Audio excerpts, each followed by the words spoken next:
Good morning. Good morning. Hello. Give you all a chance to get in here. Good morning. I'm here to chat some color with you all today, so I hope I've got some folks joining me. Yes, I see a few people joining. Thank you so much and welcome, welcome. Here to talk some color today, so if you're just joining in, good morning. Going to start up here in just a few seconds. I want to get started right on the dot because the folks that have showed up early, I'm ready to roll, and I certainly don't want to keep you waiting. So, good morning. If you're just joining, welcome. My name is Lana. I'm going to be here to share a few ideas with you on formulation and technique, maybe answer some questions that you have. So welcome. Please come join me. All right. Well, we're going to get right into it. I first of all want to say thank you so much for taking some time out of your morning to spend it with me. I know time is valuable, and there's plenty of other things we could be doing, right? Like we could be doing laundry, grocery shopping, meal planning, taking care of the kids, or heck, we could even be sleeping in because I know for some of you it's your day off. And I get that your time is valuable. So it is definitely my goal today to share my knowledge and expertise and help you possibly with, some techniques, formulations, and that we're going to save you time and increase your revenue. So for those of you that don't know me, my name is Lana Capria, and I am a hairstylist of 35 years. And I am also a former salon owner of 15 years. I've booth rented. I've worked in mom and pop salons, chain salons. I've run the gamut. And I'm currently a Sola salon owner. And I'm coming to you from Syracuse, New York. And I'm still grinding it out behind the chair, just like all of you. So I have the same struggles, the same issues, and I've come to a point in my life where I've made enough mistakes now that if I can help you on your journey so you don't have to make maybe some of the same mistakes I did, that's why I'm here. And that's my purpose. So how many of you have been sitting at that shampoo bowl, right? And you're shampooing off that hair and you're like, oh, your heart starts beating. You get kind of like, oh my gosh, did I mix the right formula? This isn't like quite what I expected. And you almost want to run to the back room and see, did I even mix the right bottles? Did I pick the right color line? Relax. I know we've all been there. And today it's, my goal to share with you maybe some tips and things that help, with those kind of corrective situations. And because I know how sometimes we don't get the outcome we expect. And I know we have our own style, all of us do, our own style and way in which we do things. We have our own methods, and, we're not all necessarily using the same products. But I promise today, some of what I'm going to share with you is completely relatable, no matter what color line you're using. And I know through the years, we develop habits, and habits give us results. And when we have certain habits that we like and they give us those results, we continue to use them. A habit, we get a good result. But ever so often, we don't get the result we expect. And it may be, we need to look into a different way of doing it. So I'm going to share with you some things that work for me. So I'm going to just ask you, be open. I may not do it the same way as you, and I'm not saying my way is the best way or you have to do it this way, but if this, some things that can add to your little pockets, to share, so you can be a little more open and trying some new techniques. And, also mistakes are okay, right? I've made plenty of them. And the first time you do a new technique, are you going to get it right? Like I may demo something for you here today, you go back to do it, and it's like, oh, this isn't, that's okay. Try it again, And what I love about this platform is that this is going to be recorded live on stream so you can go back and revisit the technique. And, mistakes, I consider are invitations to lessons for leading an amazing life. And I've made my share of them. So, and I'm going to ask you, to participate. I know we have a chat here. I so wish I could see you guys all visually. And I wish I could hear your voices, but we do have our chat. So please, if you have a question, type it in the chat, and I'm going to try to get to all the questions today. So I need you two to be responsible for your learning. So if you came here for something, please let me know. And, definitely try to keep up that energy. I know it's your morning off. Maybe you're sitting back and having some coffee, and try to not be distracted. So if you can be in a quiet place, where you can really, take the time to listen, it's really going to help. And I also want to say congratulations to all of you for taking the time to better yourself and better your education, and spending, some of your time on your day off to learn better so you can earn better. And I did post up here my name. So please feel free to follow me on Instagram at Lana Capria.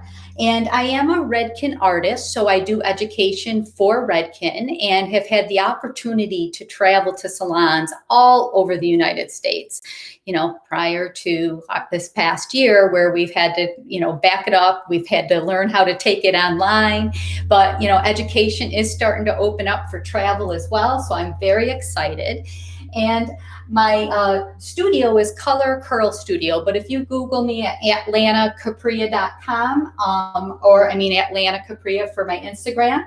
And again, I'm a Sola owner at Sola in Syracuse.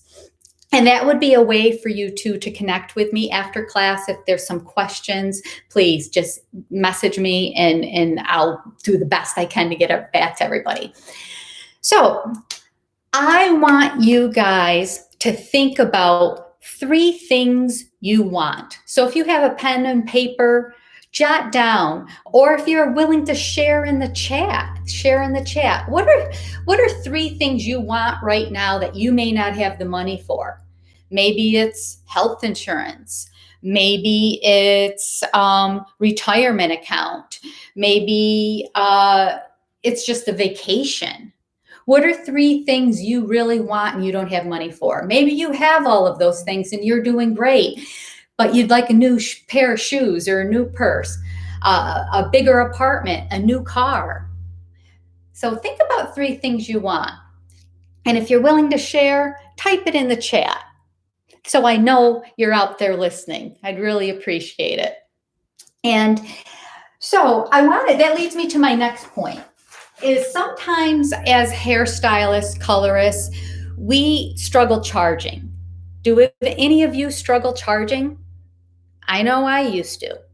And, I still have those moments where my heart gets in the way and I think, but I want to make a very impactful little scenario here for y'all. And that is, I don't care what line you're using. I put Shades EQ up here because this is a line that's near and dear to my heart that I tend to use a lot. And Shades EQ, on the average, and it depends on, it could be a different color line, but I don't care what color line you're using, you're going to be paying probably anywhere from $7 to $10, especially if you're using lighteners. Lighteners are probably going to cost a bit more a batch to use. And I want you to know what happens if you're giving away your services for free, okay? If you were to take, and after you mixed up 2 ounces of color, and maybe she's come in with longer regrowth than 2 ounces of color, or you've had to mix up an extra glaze formula or toner formula at the sink for your balayage or highlights. And sometimes, I know, we just throw it in. Well, she needs to be toned, she needs to be glazed. So there's times we give that away. But what are we giving away? If you were to give away just 2 additional ounces per day on 2 guests, just 2 guests, you gave that away, that's an additional $14. If you continued for 5 days to give away 2 glazes, 2 toners, whatever you call it, or 2 extra ounces of color, you've just given away $70 that week. And if you continue for the rest of the month giving 2 away, you have just given away $280, giving that additional color that you should be charging for. At the end of the year, you just gave away $3,360. I don't know about all of you, but if you're looking back at your list going, I would have liked the vacation. I'm having a hard time affording my health insurance. I don't want to leave you hanging. Okay, because there are ways we can make that money up.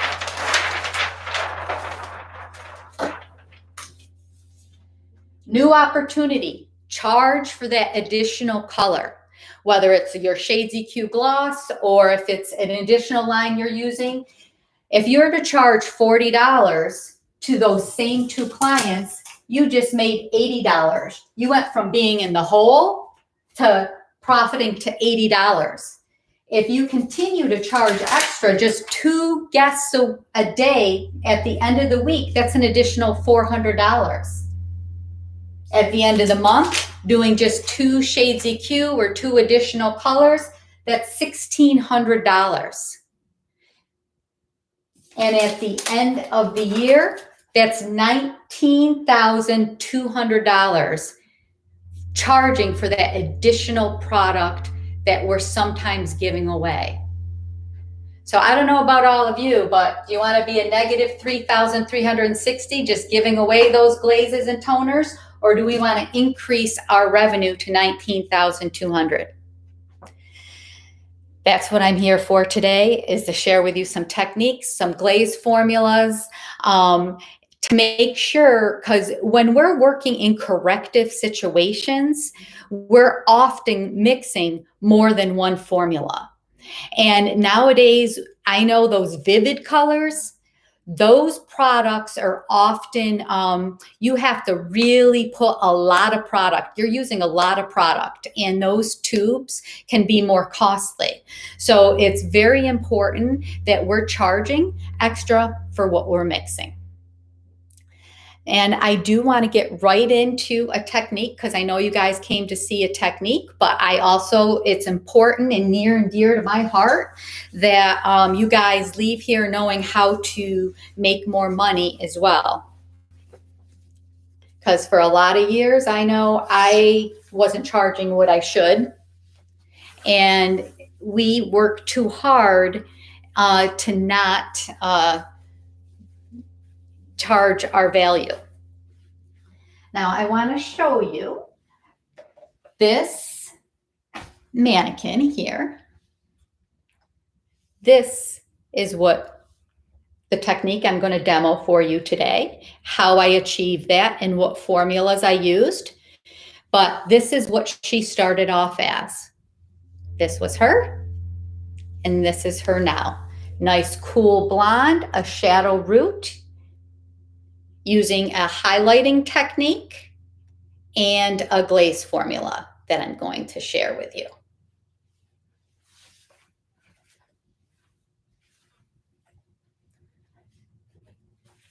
And I'm going to be mixing today Redken's Flash Lift with Bonder inside. Now the Flash Lift with Bonder inside, you can mix 1-to-1, equal parts, or 1-to-2, depending on the consistency of the product that you want.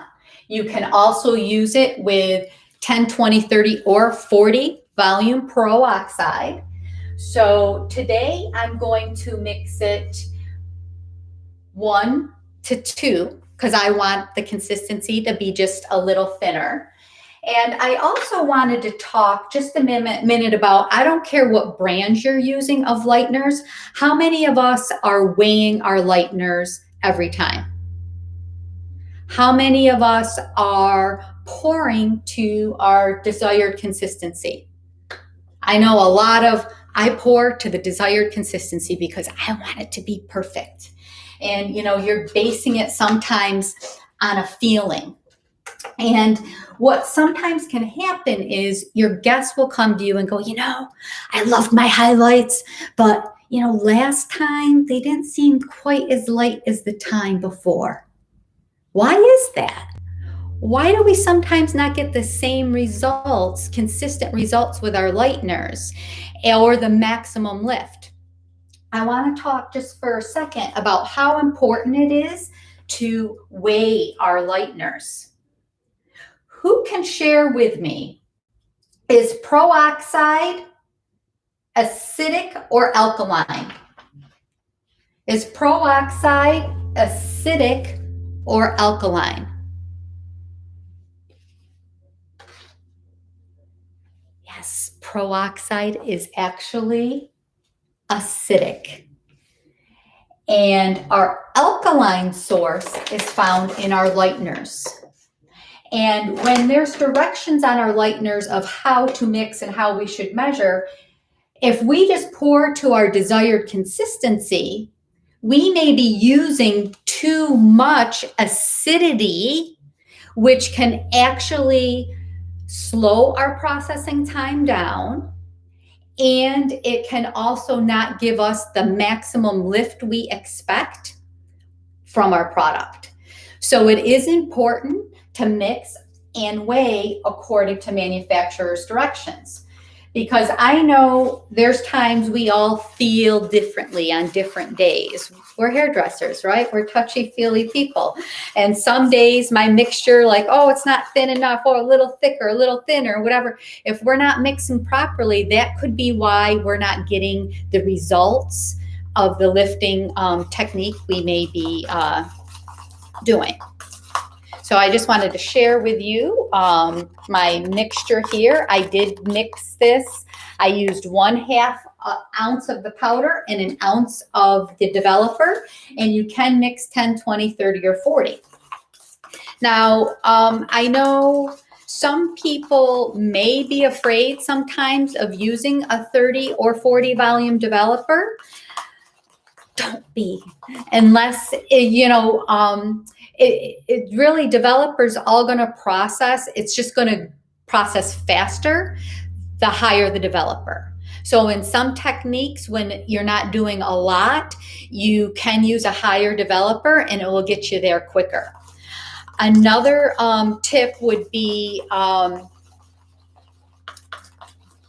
mixing your lighteners every 15 to 20 minutes. Because once this has been sitting in the bowl, and if I'm doing a real long hair technique, a balayage technique, where I'm starting from the back and working forward, you should really remix every 15 to 20 minutes to get maximum lift. And you should also mix with a whisk and not your brushes. Because if you're mixing with your brushes, you could actually be ruining your brushes by using them to mix with. Now, I wanted to share this technique, right? This mannequin. The only part of her I highlighted was the top. Just the top.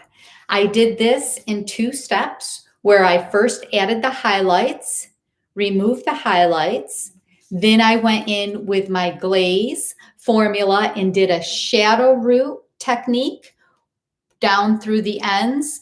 So I got lots of dimension. It looks as if her whole head, was done, but the only part I highlighted was the top. And I'm going to share that with you with this mannequin. And I'm going to turn my camera down just a little bit here so you can focus more on her than on me. Everyone can see good there? And please let me know in the chat if you can't see. Now I'm going to go in and I'm going to be using a board and some papers. Can you do the same technique with foils? Sure. Or a board and foils? Of course. But I'm going to use these papers. It's just something that works for me, that I have found that is very fast. And I'm going to get this other hair out of the way. And how I sectioned her for that top technique. I'm going to get this hair out of the way. Was simply a V. So I was bringing her all the way back past the high point of the head. I went from the outside corner of the eyes in the front to the high point of the head. I actually did a flip. I'm going to put up here for you just so you can see the sectioning.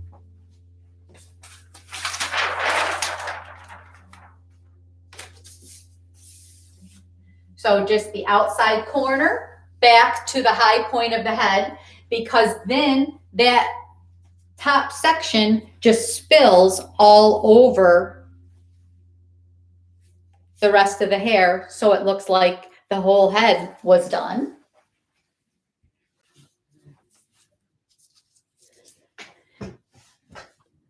And I wanted to add just a little more lightness to her because let's face it, we got clients coming in, right? Multi-tonal blondes. It's been a challenge to sometimes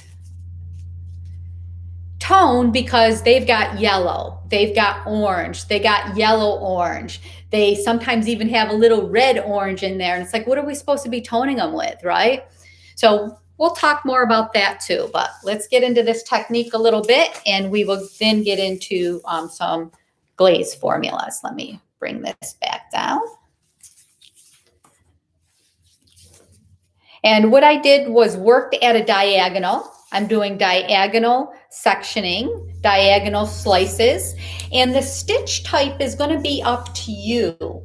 You can do a micro stitch if you want. You can do a regular stitch. You can do a slice. You can do a skip, slice, skip, depending on how bold you want those color pieces to be, especially, you know, around the hairline.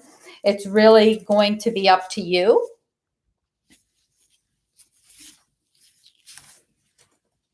All right.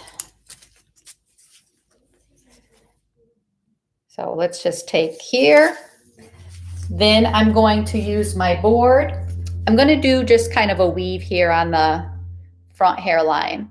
And it's, again, up to you if you want to do slice, how bold you want those pieces. You can do back-to-back foiling if you'd like.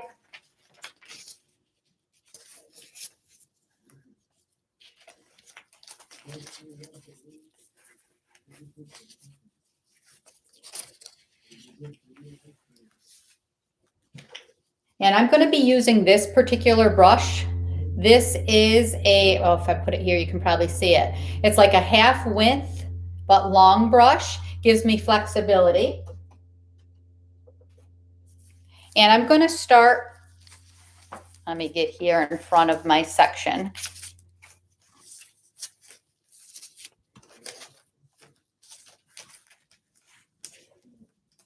About halfway down the hair, because wherever you place the product is going to be your heaviest point of impact.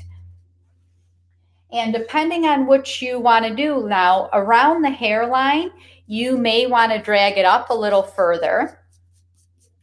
Or if you want a slightly more diffused, grown out look, you do not have to bring it all the way up. That's something that you'll have to talk to your client about in her consultation. But another little nifty tool I like to use is this blur brush.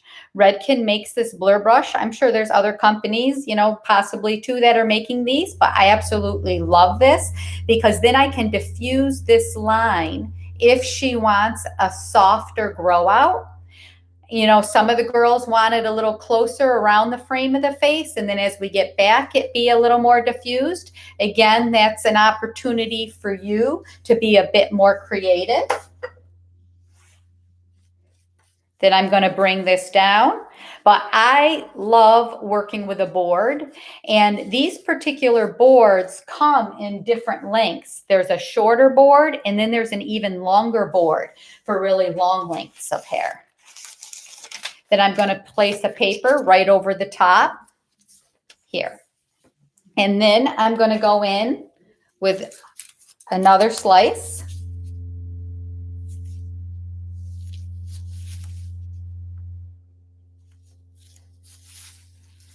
And can you guys see okay? Or if you need me to turn my mannequin, please let me know.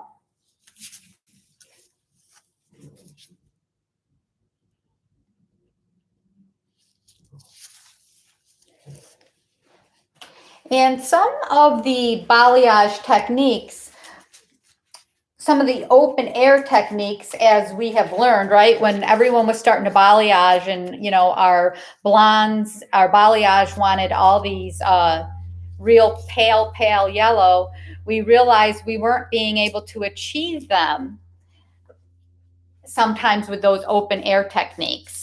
So we've had to go back to using foiling and sometimes taking finer sections to achieve maximum lifting.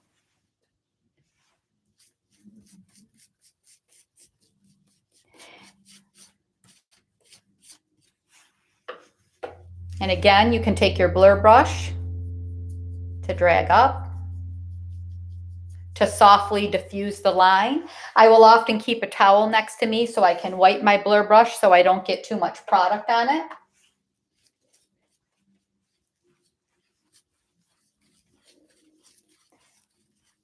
And now what I'm going to do is place another paper right on top.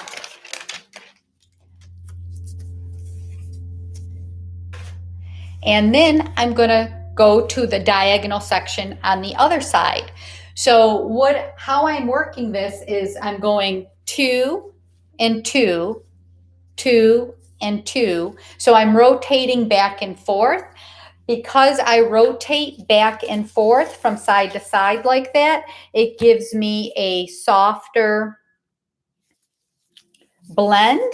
This works great, especially for the front hairline, working on diagonals, as opposed to going sometimes straight back. When we're going straight back, sometimes we can get a harder line in the front, where if we're working in diagonals, diagonals are going to create a softer line. It's great, especially for those girls, you know, that wears those sunglasses and push it back. It just gives a softer grow out in the front. So now I'm going to work to this side.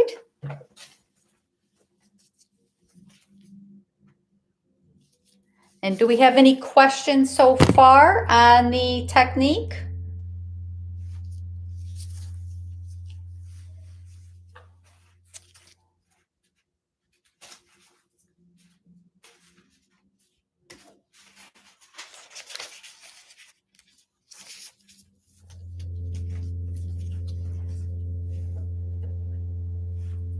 So again, where your brush first hits is going to be your heaviest impact, lightness of the product.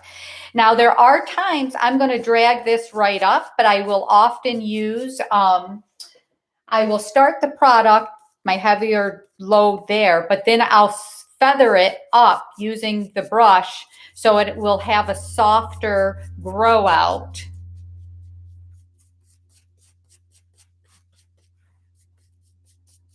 So I could bring this right up, or we have the option of diffusing that line in.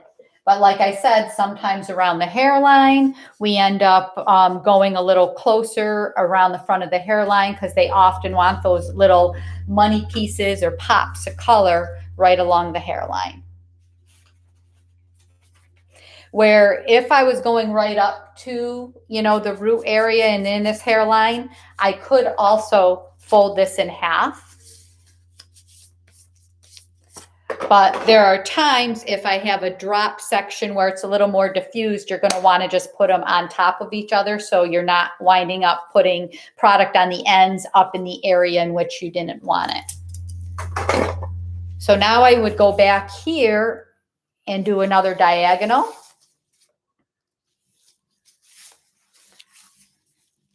But you guys got the idea of this technique, right? So I would do 2. Then I would go back and do 2 on this side, then 2 on this side. And after the 4th one on this side, I would simply work the rest of the way back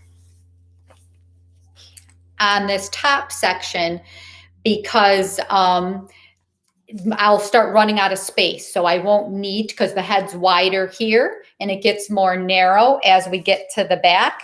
So I don't need to continue to work back and forth. I can simply stay working at a diagonal this way the rest of the way back.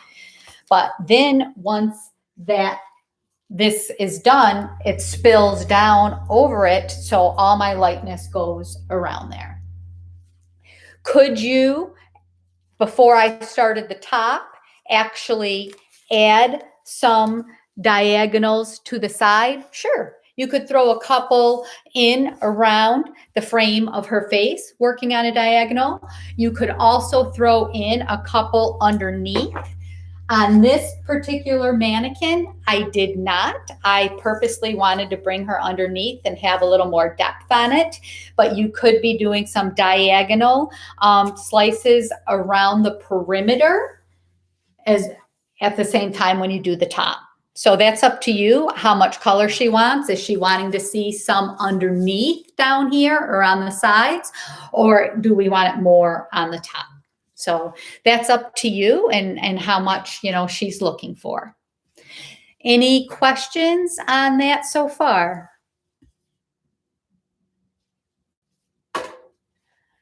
All right. Get rid of, I'm spilling lightener all over here. Tell you, this is harder than working in the salon, guys. It really is. All right. Now, let's talk about her formula.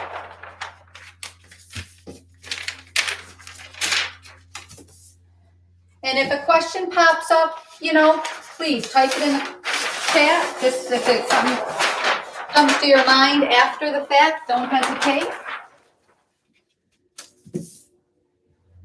So on that particular mannequin, I had actually used Flash Lift with the bonder with 40 volume because she was a mannequin. And the shadow root technique I used for her, I ended up using 07 VB, a half an ounce to an ounce of clear. Then that was an ounce and a half of processing solution. And VB is a violet blue base. So whatever line you're using, that's violet blue. All right, suggestions for gray coverage. Apply permanent color during the lightening or after? That's a great question. Thank you so much for that. I would recommend applying it after, because you would go in first with the highlight technique, take those highlights out, then you could go in and do a shadow root with a glaze, shade ZQ, like she didn't have gray, or you could be doing gray coverage. So you could do your gray coverage in zone 1. And when I talk about zones, zone 1 is like your first inch out, then zone 2 is mid shaft, and then zone 3. So zone 1, you could do your gray coverage and then immediately go ahead and apply your Shades EQ to the ends. And color gels, you use the color gels? Yeah, no, this particular formula was Shades EQ. So, but could you use color gels at the root for gray coverage? Absolutely. Color gels at the root and Shades EQ on zones 2 and 3.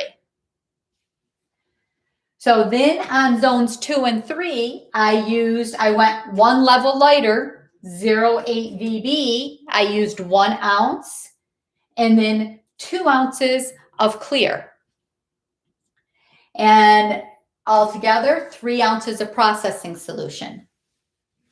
So zone 1, 0.7 VB. In zones 2 and 3, I use 0.8 VB, mix and clear with both. And they're a violet blue base.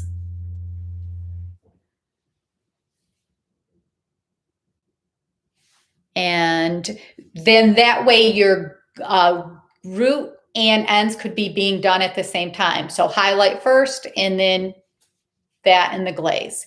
And the timing will work out perfect.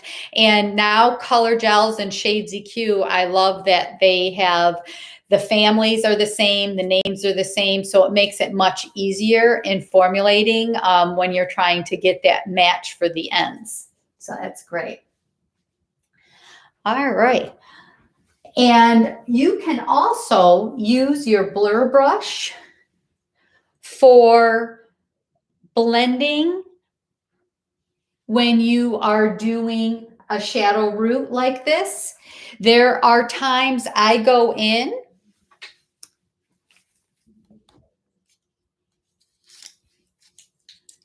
because this particular mannequin, the root area was the 0.7 VB, but then underneath I went in as well with the 0.7 VB. So she has some more depth there. And, you know, I toned her at the level I needed to get this nice tone. I mean, this is very, very cool, very popular right now. For some folks, they may go, oh, it's too cool, it's too ashy, you know. Others are going to love it. But sometimes we tone too light, and then we wonder why why do we still have orange or why do we still have yellow? So I think that's important to tone where the color is living at. But I will sometimes use my blur brush in doing oops, there's my comb. Couldn't find what I did with that. So just an idea for you guys.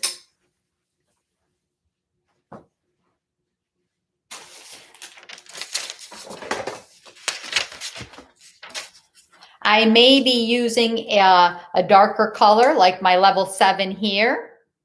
Then what I would do is apply my color like my level 7 to here. Then I would leave like a 1/2 inch space and apply my darker color down here, then or lighter color. So darker color at the root, lighter color here, but leave a little space in between.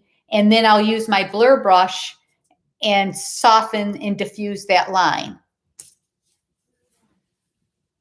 And I see another question here. Lighter, higher than toning level.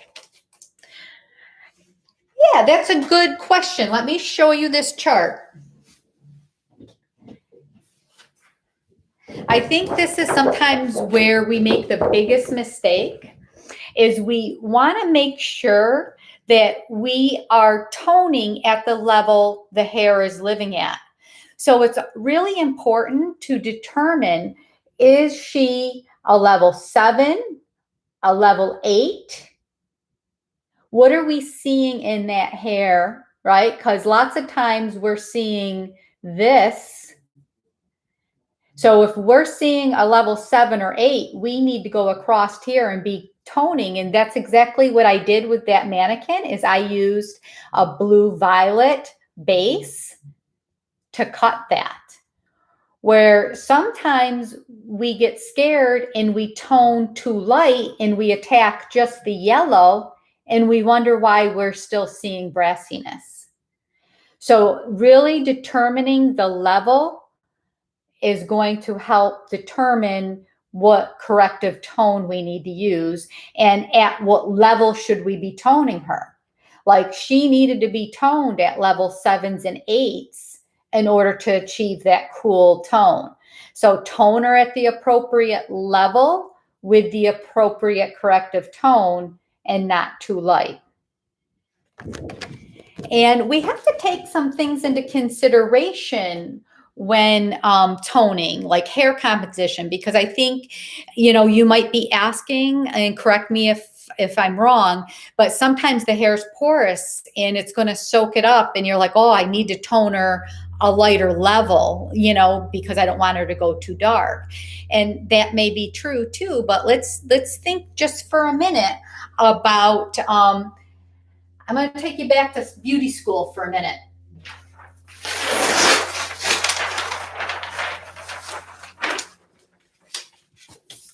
Let's talk hair composition, because this is often where things can go awry and we don't get the results we expect.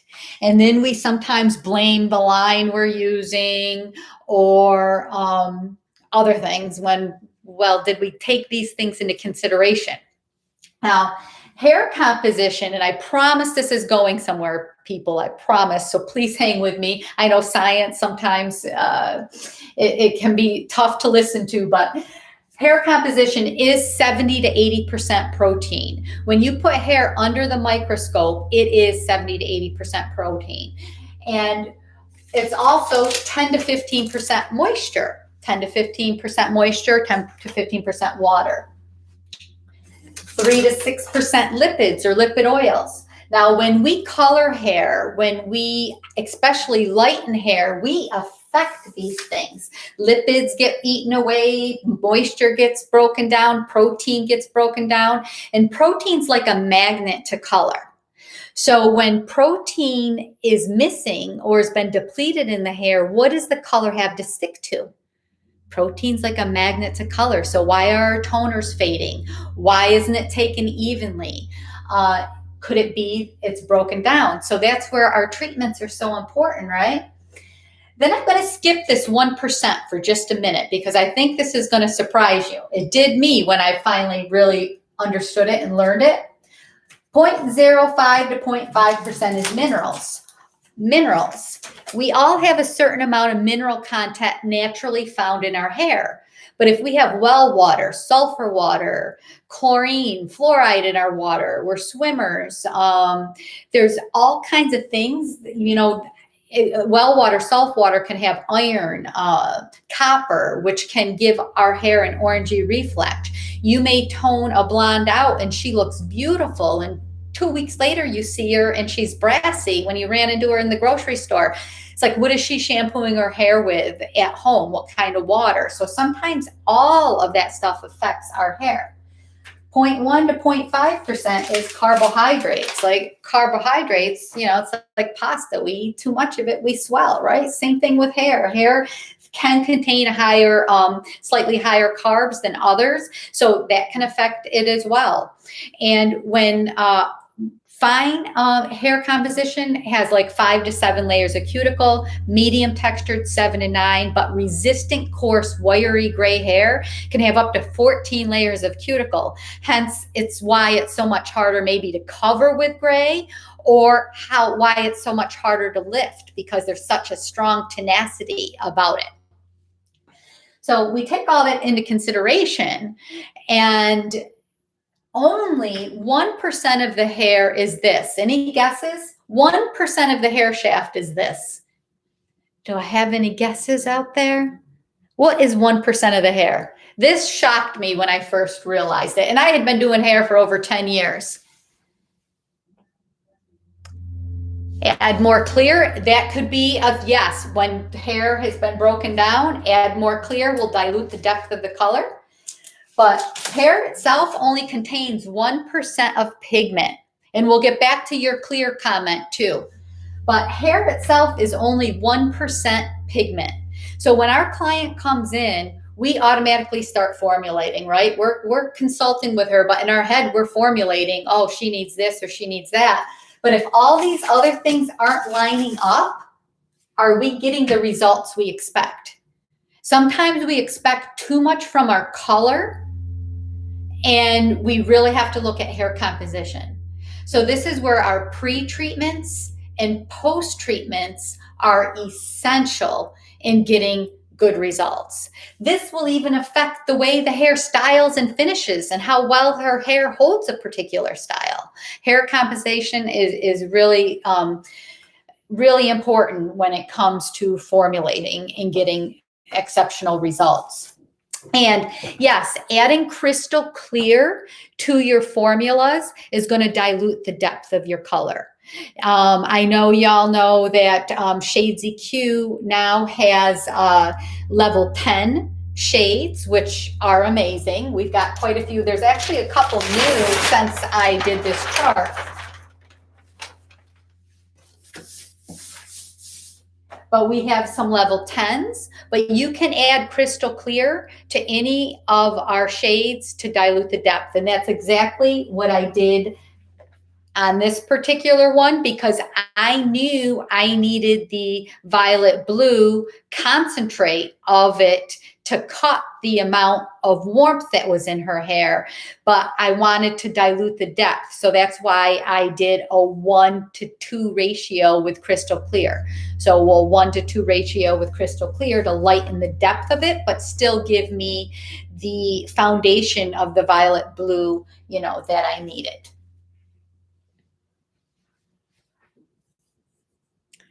And do we have any more questions on clear? Also, clear can be mixed completely by itself. And 2 ounces of crystal clear and 2 ounces of processing solution as an all-over clear gloss glaze on anybody. So earlier when I was talking about money, crystal clear, like Shades EQ, is for everybody. And I've gotten away from calling it a toner. You know, I almost don't even like the word toner anymore. To me, it's kind of old school. I mean, that's what I did back in beauty school like 35 years ago. So I think I know a lot of people are saying gloss, glaze, but how about color enhancement? You know, I want to enhance your color today. Color enrichment. Color enrichment. Shades EQ is my go-to for refreshing ends. So I may be using, you know, a permanent color at the root to cover gray or lift, but then I'm going in with a refresh on the ends, and it's always Shades EQ because it's a demi-permanent. Shades EQ is also acidic.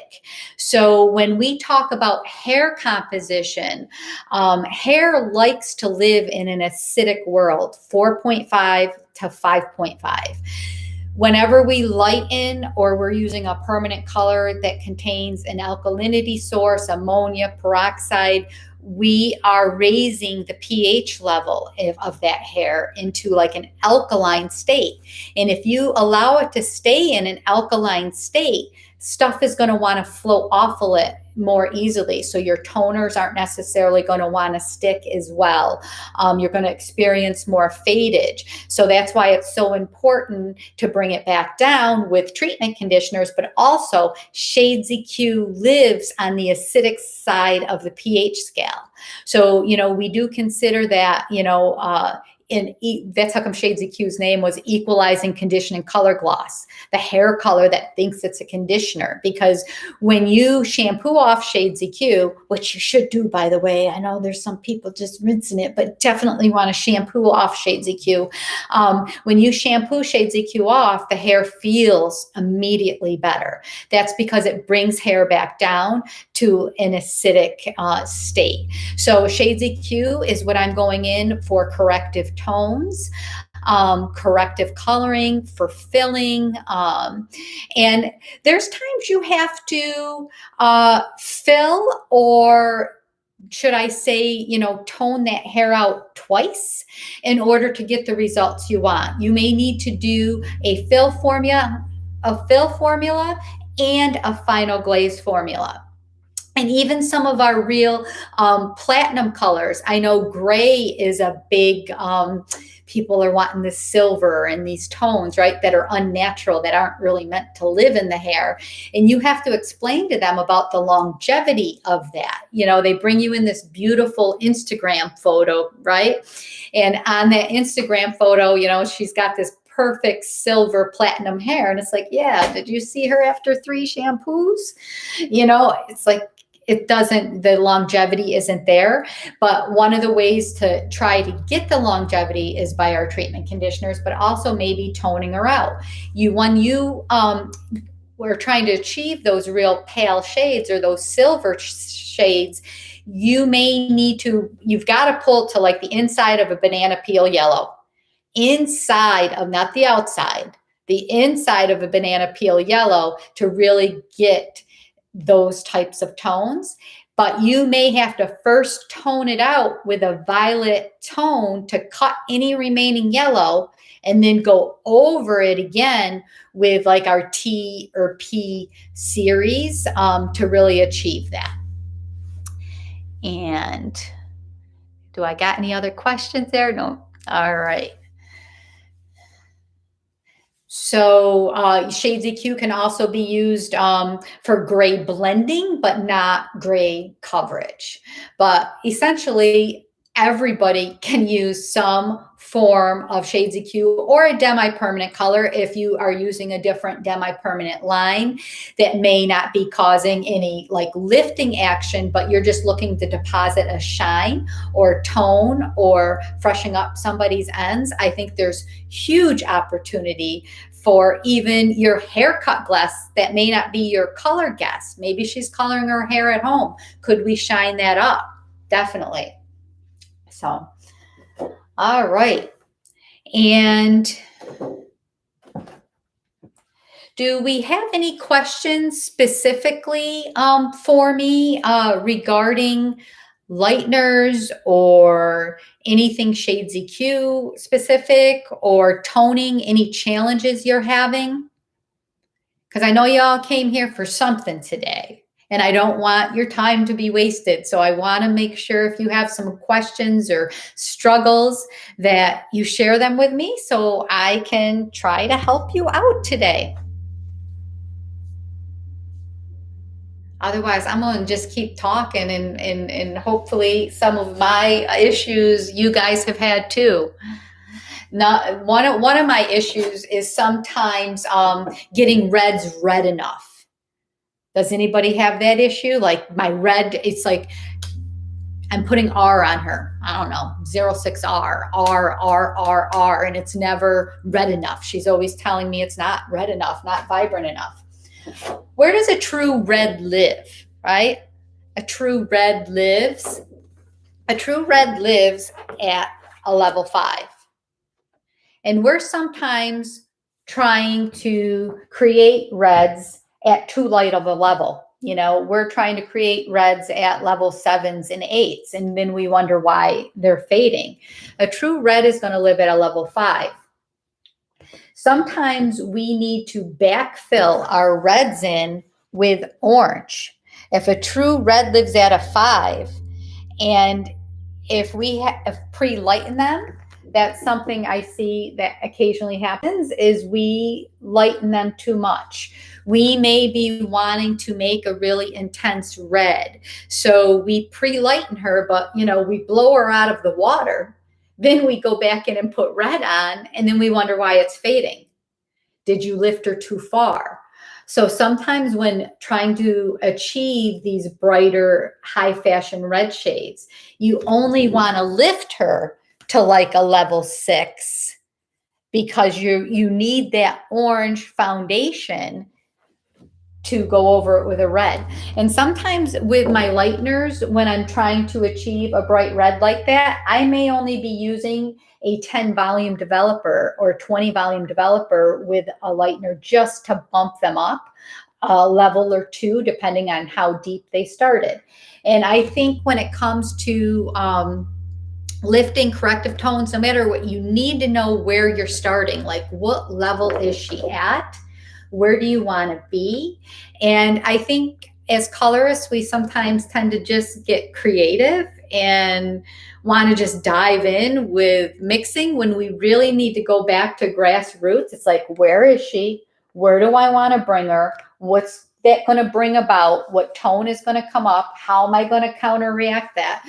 So we need to plan that stuff out more effectively and efficiently before we just start diving in.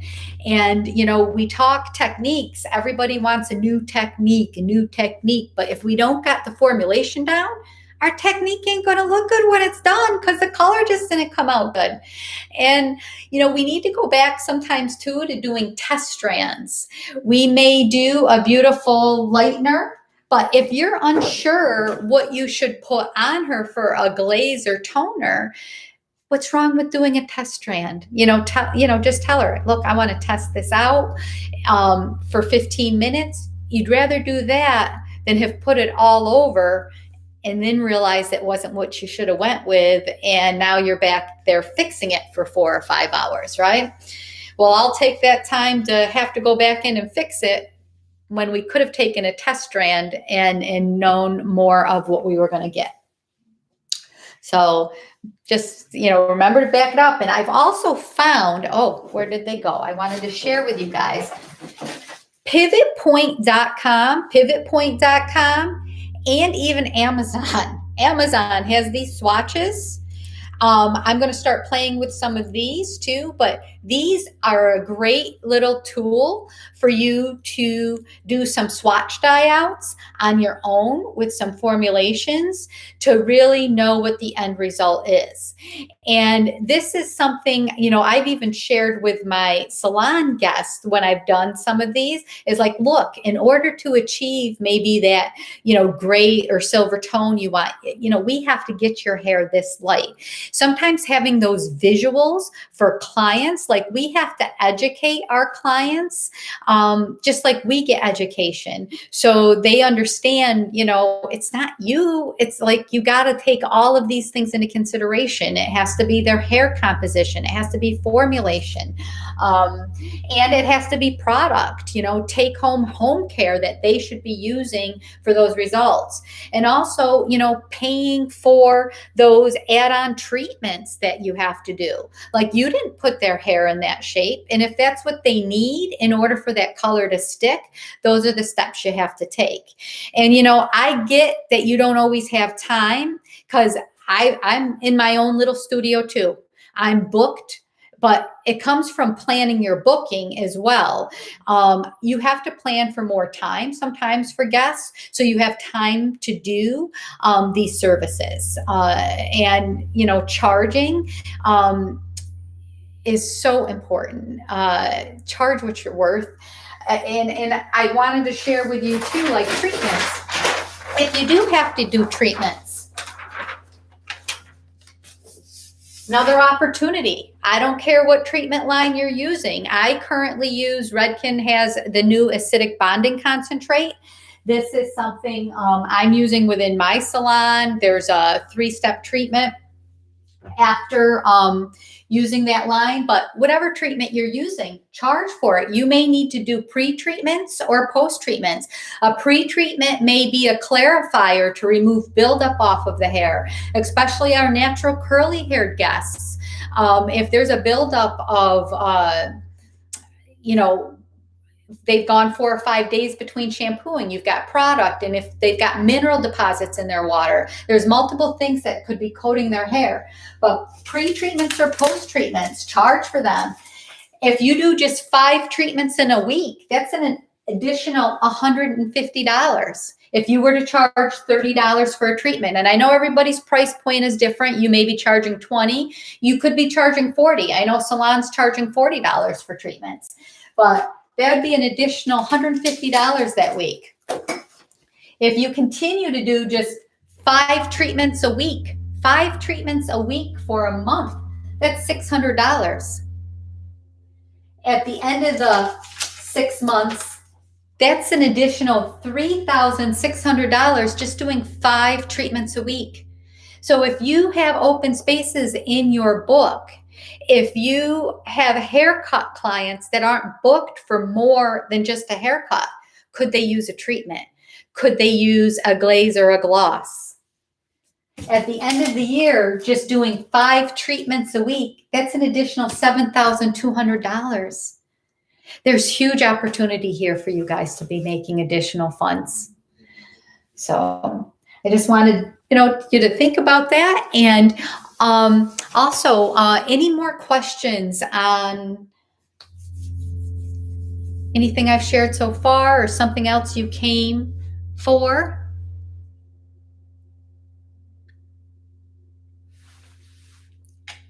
Another little tip on achieving those redheads. Sometimes when you've gone over with red multiple times and they're not red enough and not red enough, and you keep, and maybe backfilling isn't the issue because they're deeper, you might want to do a mild bleach wash to fragment the color. And that could be done at the sink. And you might want to mix a lightener and water, or you could do a lightener, water, and some 20 volume and put that on zones 2 and 3, not at the root, but on zones 2 and 3 to just fragment the color, like lift it just a touch, because sometimes reds can brown out. Red on top of red can brown out. So there are times I've done a mild bleach wash, then do a final glaze. But that does mean you have to charge extra for that too. And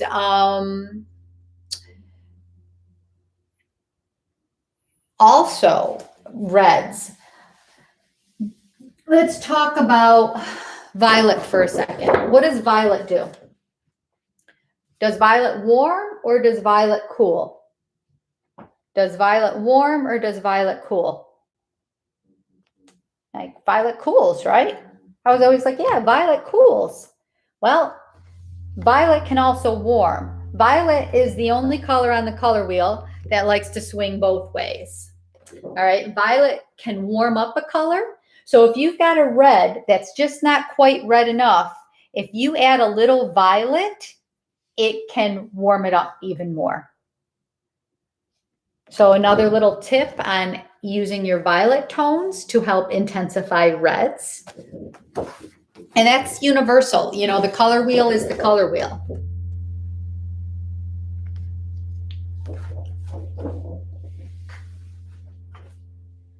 And that could be another reason violets, speaking of violets, and then our blondes, like we often will tone out our violets, our blondes that are yellow, and we'll use our V series. But then we take it off and we're like, why does she still look a little brassy? Like, was there a little orange? So that's where our blue series comes in to play so nicely, is sometimes we need violet and blue, even at those lighter levels, to knock out all that warmth. And we have a series, I know, within Redken called 10 Ts, our T series, titaniums, and they are a silver blue. And blue-based colors, I know, can scare people. Blue-based colors can scare people because sometimes blues can look flat or muddy, and you think, oh no, I'm afraid of blue, it looks so dark. But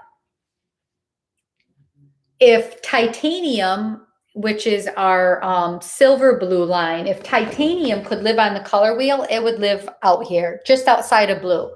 So titanium essentially does what blue does, but is more light reflective. It leaves a little bit more shine behind. So titanium isn't quite as deep or as flat as blue. A little more light reflective, has more of a silvery tone, a little bit more brightness to it.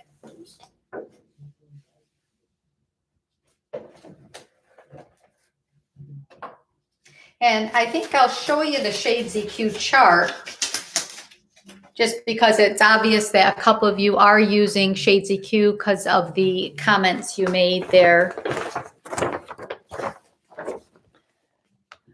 But the very first column is the silver blue that I'm referring to, the titanium series.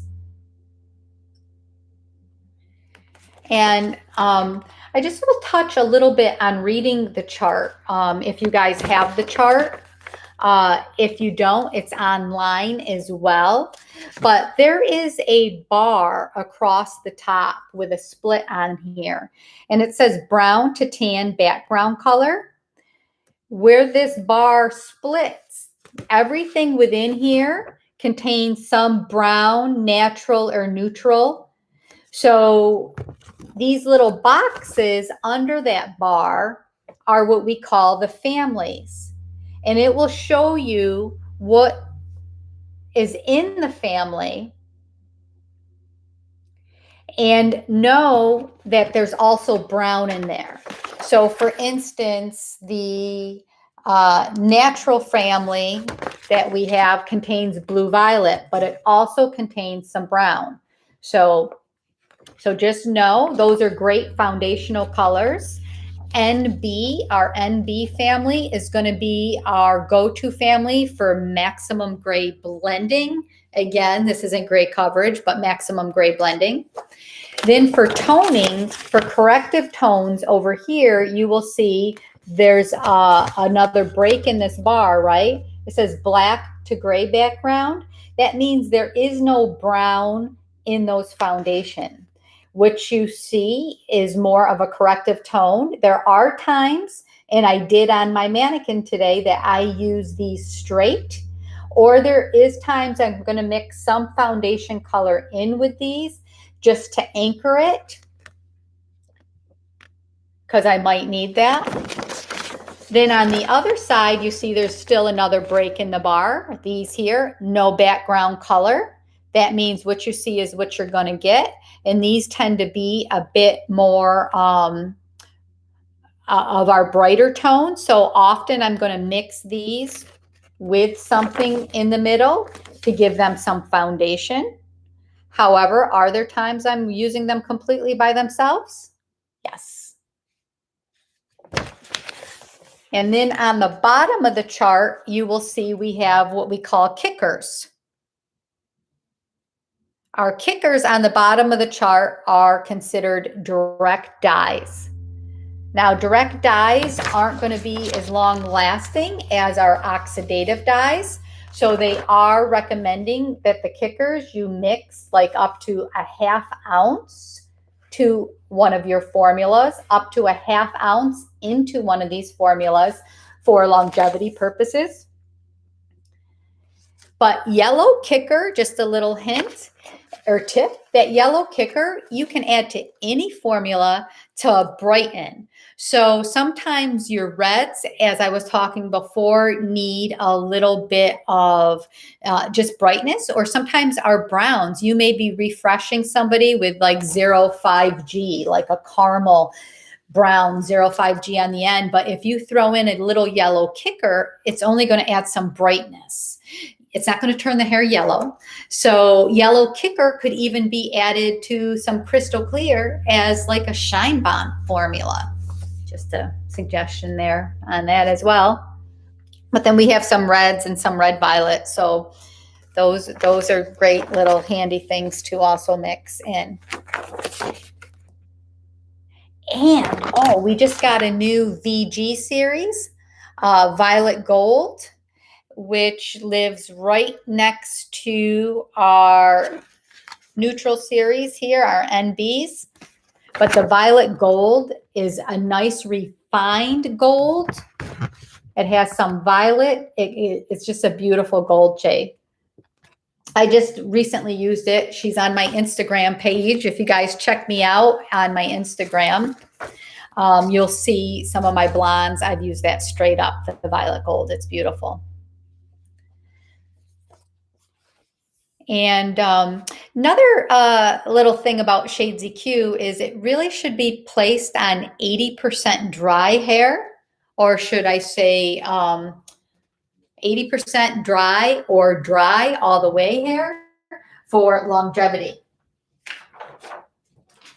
I see a lot of toning going on at the sink for, 5-10 minutes, however your heart feels that day. You take it off, you get scared, Some of that's going to come down to just proper formulation.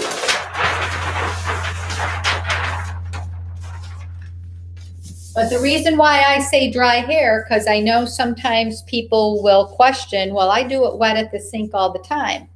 Well, are you getting the results you expect? Are you getting the longevity you expect? Because when you're doing it at the sink on soaking wet hair, you've just swollen that hair shaft up with moisture, water. So Shades EQ can't get in there and do as effectively as a job or last as long if that hair shaft is already bloated up with water.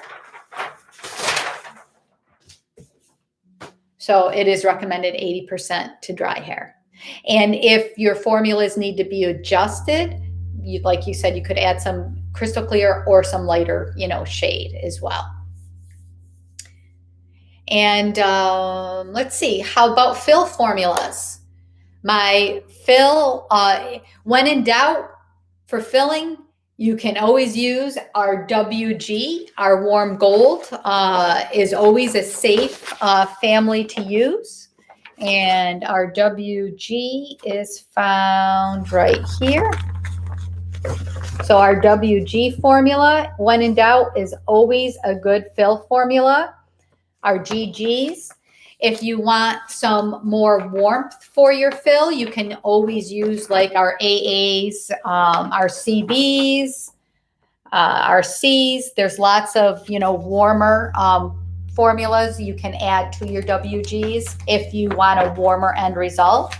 And it is recommended when you are going more than 2 shades darker,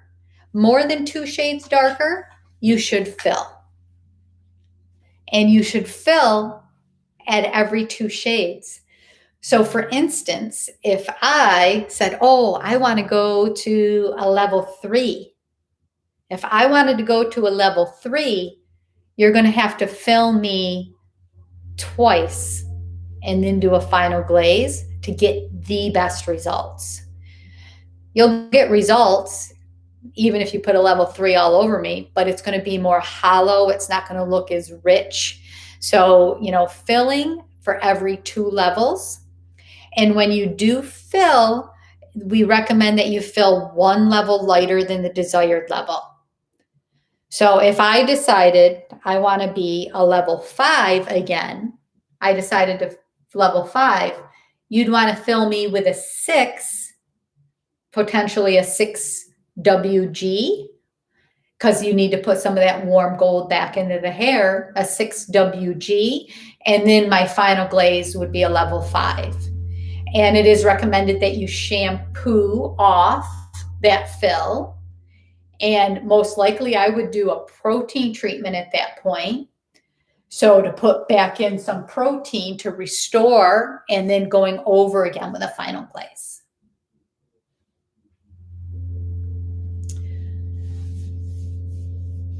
And do we have any other questions? Because I know it's been just about an hour and 15 minutes and I've managed to talk my full head off and jump all around, but some of my key points I wanted to get into you guys today was use a scale. Use a scale for measuring your lighteners. It's so important. Saturation is so important. So scale, saturation, and remixing your lighteners every 15 to 20 minutes for maximum lightening results. Those 3 things are definitely going to help you with your lightening. Also, for Shades EQ, like it's for everybody. It's more than a toner. And I don't care what line you're using. Let's kind of get away from the word toner, color enhancement, color enrichment, glaze, gloss, and charge for your treatments, charge for that extra batch of color you mix, charge for that extra batch of lightener, because sometimes those lighteners, like I was saying, $7, you're up to like $10 a batch for a lot of lighteners these days. So if you're mixing for some of this long hair, 3 batches of lightener, you need to be charging additional for that. So, those are my key points and takeaways I want to make sure that you're doing to help yourselves out, because, you deserve it. And if you're not confident in an area for some reason, like I have found some colorists that aren't charging, it may be because you're lacking confidence in an area. What is it? What is it that you need? What is it you need to do to get more education and to become more confident in being able to speak it to your guests too, to educate them, so you don't feel bad for charging, because you shouldn't feel bad for charging. And I just want to make sure you get the resources out there that there are, so you can get that education. And check out Redken Education on Demand. Redken Education on Demand is free, and there's all kinds of videos. Follow me, follow some of the people I follow, because they are incredible. I've had some incredible mentors and teachers in my life. So I hope this helped today. So I think we're going to get ready to end it. But if there's something else you need, please type it in the chat.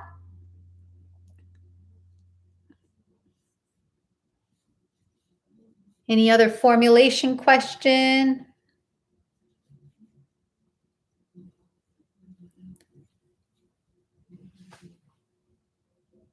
And I hope to someday I want to get out to California. I'd love to see you in person.